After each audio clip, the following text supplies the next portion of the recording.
Hello community, my name is Raul Benitez. I want to tell you my story which, although it's not about ghosts, is the most terrifying experience I've ever lived through. I still have nightmares about what happened, and the only reason I'm telling it now is because I no longer live in Mexico. I moved to another Latin American country for work. It happened in 2014. I was 23 years old when an uncle offered me a job as a receptionist at a roadside motel. The place belonged to him and two other partners, but recently the night receptionist had quit, and they urgently needed to find someone. So he thought of me, since I wasn't studying at the time and wanted to find a job to save money for my education. Without much thought, I accepted. The motel was about 40 minutes from my city. My father lent me his car, so transportation wasn't an issue. My shift was at night, so it was usually very quiet. It was rare for people to rent a room. It was mostly couples who rented a room for a few hours and then left. Very few stayed the entire night at the motel. I had been working there for almost a month when something horrifying happened that made me want to quit. It was a night like any other, midweek, so there was very little activity at the motel. It was just me and the janitor, who was about to finish his work and go home. It was almost 1 a.m., and there was only one room rented by a couple who had rented it for 3 hours, which were about to end. I knew I would be alone, but I was getting used to it. I would put on my headphones and watch a series to pass the time. Until that night, nothing bad had ever happened during my shift. Suddenly, the man who had rented the room came in to return the key as he was leaving with his partner. I took the key and wished him good night, as I always did with all the clients. The man left the reception and I didn't see him again. I put my headphones back on and continued watching the series on my phone. About 30 minutes must have passed since that man returned the key, when suddenly another man entered the reception. He was very tall and heavily built with a long mustache and beard. He looked very sweaty, as if he had been running. To be honest, from the moment he entered, he made me nervous. But at that moment, I didn't know why. The man entered but stayed standing by the door. He didn't approach the counter or say anything, just looked at me. "Good evening, sir. Would you like to rent a room?" I asked, trying to act normal, but he didn't respond. He kept watching me, slowly moving closer, but before reaching the counter, he stopped and stood still again. Now that he was closer, I could see more details. The first thing I noticed was that he had his hands in the pockets of his jeans, which were very tight. In fact, the zipper was undone because they didn't fit him. But that wasn't what caught my attention. What caught my attention was his shirt, which was identical to the one the man who had left about 30 minutes ago had been wearing. Then I realized it was the same shirt. The man was barefoot, and that's when I realized he was wearing the clothes of the man who had just left the motel. I started to feel very scared. I knew he had done something to that man because he was wearing his clothes, and I could feel that I was in danger but didn't know what to do. The man continued standing in front of me, doing nothing, just looking at me with a cold and somewhat malicious gaze. Then the phone rang. I felt a great relief because whoever it was, I could ask for help. When I picked up the phone, I heard my uncle's voice asking if I was okay. I asked him why, and he told me that his partner had called to tell him that a convict from the psychiatric hospital near the motel had escaped, and they were looking for him. My uncle sounded very alarmed and asked if any man in a blue uniform, the hospital's uniform, had arrived. I only replied yes, just said yes. My uncle quickly realized I was in danger. He asked if the man was there with me, and I again responded yes. He told me to stay still, that he was calling the police, and then told me not to hang up the phone. I wanted to cry. I felt a strong urge to run away, but I knew that any false move could trigger that dangerous man and he could hurt me. So I somehow managed to stay seated behind the counter while the man continued standing in front of me, staring at me seriously. My uncle stayed on the line with me but was also on his way to the motel. I just smiled at the man, who suddenly started laughing uncontrollably, in an exaggerated and uncontrollable way. He had tears streaming down his face while laughing.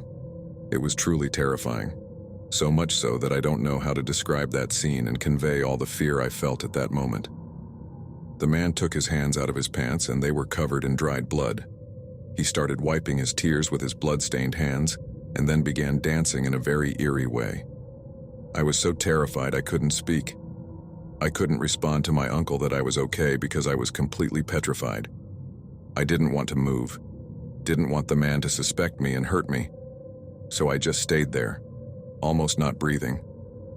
The man kept dancing, moving in a very strange way while playing with a knife he had taken from his back pocket, laughing uncontrollably. It looked like a scene from a macabre movie. Finally, I saw the lights of the police cars in the distance. They had their sirens off because they didn't want to alarm him, but I did see them from afar and felt a great sense of peace, but also terror that the man would notice and finish me off once and for all. Luckily, this didn't happen. When I least expected it, 4 police officers entered, aiming at the man. He lunged at one of them, injuring his hand with the knife, but it wasn't serious.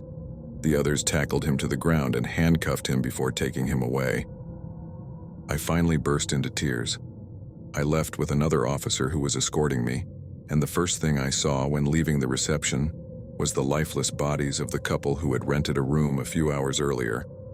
They were on the pavement with wounds all over their bodies. It's something I still can't erase from my mind.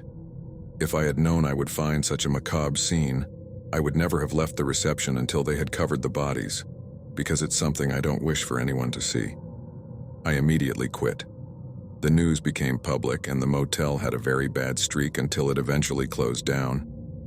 I had to attend therapy because I was left with trauma from what I had experienced. And today, I am here alive to tell my story, to remind you that the world is full of bad people, and no one is exempt from experiencing something like this. Take care and thank you for listening to my story.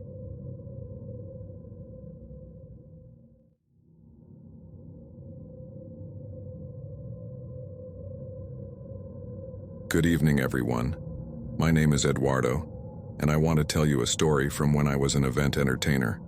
Back then, I traveled a lot across the United States to work in different places. Now, I am a father and run a business. But in those days of my youth, while I was constantly on the move, a few strange things happened to me that I still remember to this day. These are anecdotes I often share at gatherings with friends or family, but this time I would like to share one with all of you. I am going to tell you about the experience that frightened me the most at the time, and the one that was hardest for me to believe happened to me. During one of my many road trips in those years, I ended up staying at a roadside motel, one of those found in desolate places because I had to travel to a city 15 hours away. So, I decided to leave a day early to arrive on time and well rested. I knew I had to stop at night when fatigue overcame me at one of these motels. For me, it was a normal thing to do and never scared me, until that night. I arrived at this place around 2 a.m., when sleep was getting the better of me and it was becoming dangerous to keep driving. So, I stopped at this place, which, by the way, was quite empty that night, as there were only 2 cars in the parking lot. I assumed one belonged to the person working the night shift. I went to the reception, and there was a man at the counter. I rented a room without any problems. It was on the 2nd floor, which pleased me because it meant I wouldn't hear cars arriving or leaving, nor the voices of people up close. I've always been a light sleeper and wake up at any noise. I went up to my room, just took off my shoes and threw myself on the bed. I was very tired, so I didn't even change into something comfortable to sleep. I fell asleep right away from all the driving. However, after about an hour and a half, I started hearing a commotion in the room next door. I could hear several young people, as if having a gathering or something similar, with laughter and voices talking simultaneously, though I couldn't understand anything. I was sure the sounds came from the room next door. I covered my face with a pillow because I didn't want to complain to the reception and wanted to avoid trouble with them since it sounded like there were several people, and if they were partying, they were probably drinking or using substances, and I didn't want to put myself at risk. Occasionally they would quiet down, but then the same laughter and noise would resume. I couldn't sleep at all that night. I was too tired to drive again, so I decided to stay in bed until they quieted down and I could sleep, but this didn't happen until dawn. Around 6 a.m., just as the sun was rising, all the noise stopped. I took the opportunity to get out of the room to see if maybe these young people were leaving the motel, but I didn't see anyone except a motel worker sweeping the hallway on the second floor. She was a Latina woman. I greeted her, and she returned the greeting, then asked if everything was all right. I told her yes, although I had a very bad night because of the young people in the room next door. Her face showed some confusion, and she told me that no one else had stayed in the motel the previous night. The owner had informed her that I was the only guest, and that she should clean my room once I left. I replied that maybe those guys had sneaked in to have a party there. I was completely sure of all the noise they made the night before, not letting me sleep. But she told me that was impossible since the owner had security cameras all over the motel, which he monitored all night. Moreover, all the rooms were locked and could only be opened with the card given when renting a room, and the windows were also locked from the inside. I was so insistent that I almost convinced her, so she went down to the reception and returned with the card that opened that room. I stood behind her as she opened the door, expecting to see a mess, cans lying around, furniture out of place or something like that. But that room was spotless, as if no one had used it. There were no open windows or anything indicating that someone had spent the night there. The woman told me that maybe I had dreamed it, but no, I was sure of everything I heard that night. Unfortunately, at that moment, I didn't find any answers and left that place afterward. I spent the whole drive thinking and trying to make sense of what had happened. I was convinced that some partying young people had forced their way in, even though there were no signs of it. I guess I couldn't accept that it was simply something paranormal. I arrived at my destination city, worked at the event for 2 nights, and returned home without stopping at any motels. Once I was home, I started investigating that place and found out that it had changed its name not long ago. From what I read, it was a very old motel. But that wasn't what left me stunned. In my search, I came across a news article about a crime committed at that motel. In the early 2000s, during a spring break night in March, some college students had rented a room there to have a party. But after 5 a.m., a group of men had forcefully entered their room and taken the lives of everyone there, apparently because one of them owed money for some illicit substances. The article included a photo of the motel with many police officers outside, showing stretchers being carried out with bodies from that room, the room next to where I had stayed. Something clicked in my mind. No matter how much I wanted to deny it to myself, what I had heard all night were very likely the souls of those young people trapped in that room. It couldn't be anything else. I've told this story to all my acquaintances. Most of them believe me and think, like I do, that those young people are still in that room, perhaps not even knowing that they no longer belong to this world.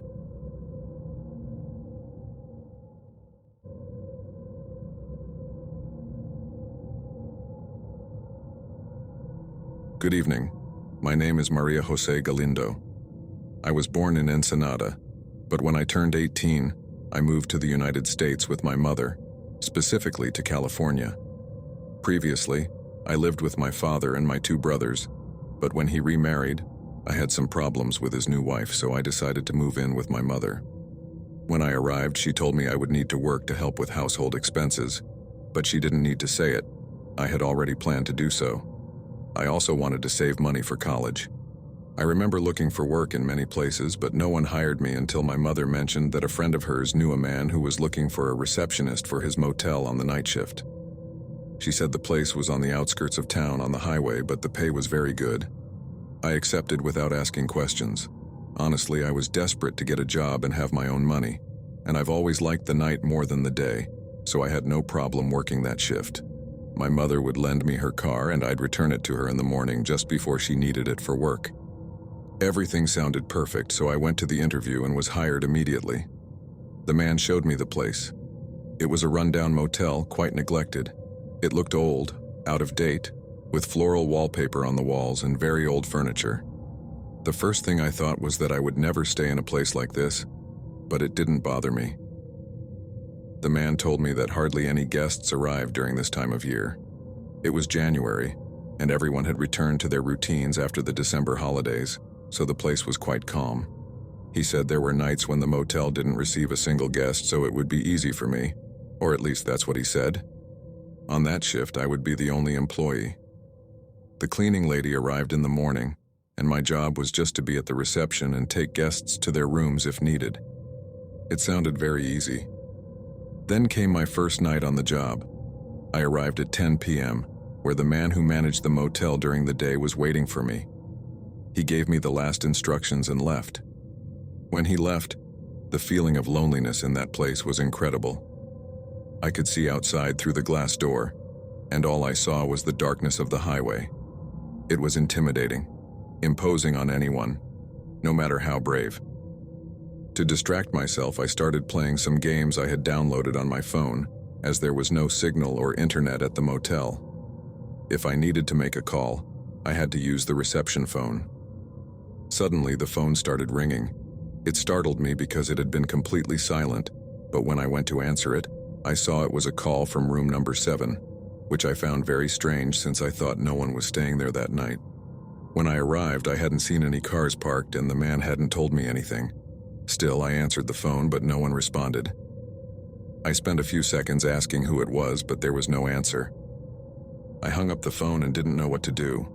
I began to feel tense, and the only thing I could think of was to go to that room to see if anyone was there and ask if they needed anything.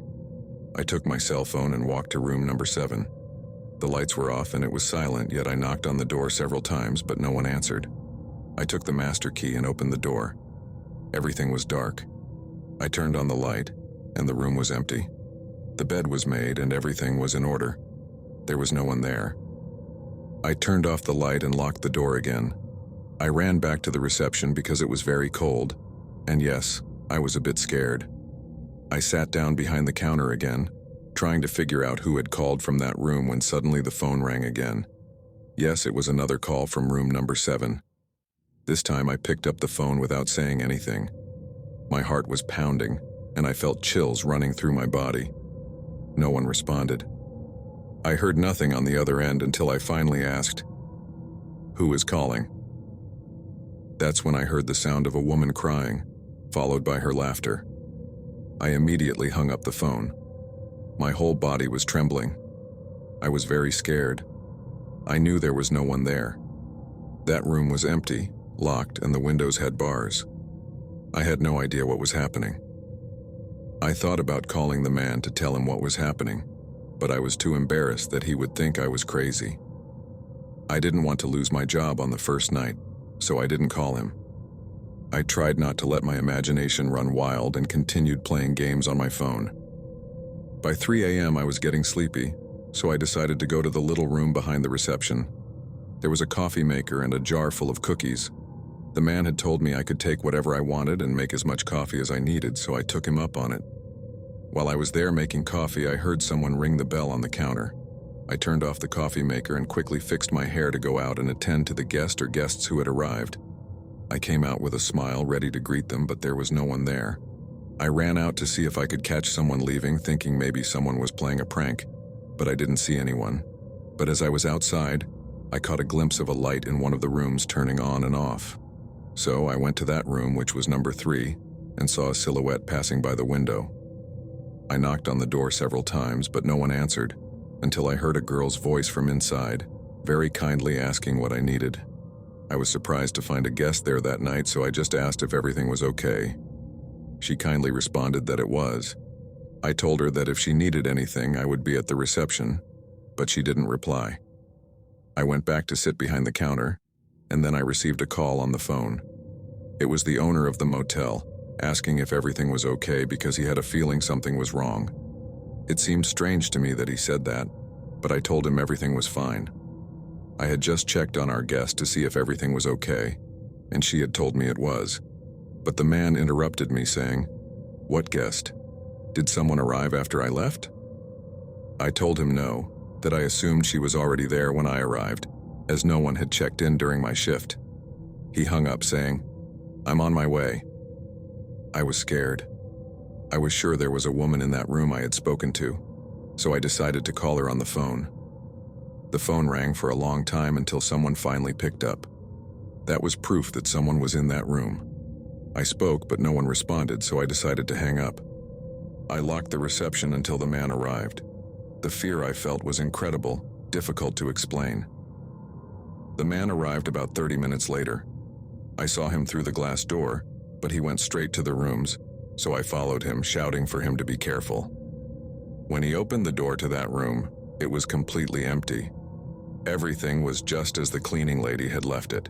He locked the room again and confessed that this had been happening for some time, which is why several receptionists had already quit that shift.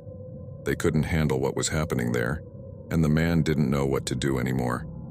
He looked quite desperate. He told me that the place was very old. His grandparents had built it many years ago, and it had been the family business for generations. He also said that in the 1970s, a man had killed a girl in one of the rooms in a very cruel and ruthless way, and since then the place had never been the same. The man looked sad and desperate at the same time and was convinced that I would quit too. That's why he opened up to me, as he didn't know what else to do to stop these things from happening at the motel. I suggested that maybe a priest could come and bless the place. It was more than obvious that everything happening there was paranormal. The place was truly cursed, or whatever you want to call it. With much regret and some embarrassment, I had no choice but to resign. I wasn't willing to live through that night after night in such a dark and lonely place. I never went back there, so I don't know if that paranormal activity is still happening at that motel. I don't even know if it still exists, but I pity those who stay there because I wouldn't, even if they paid me.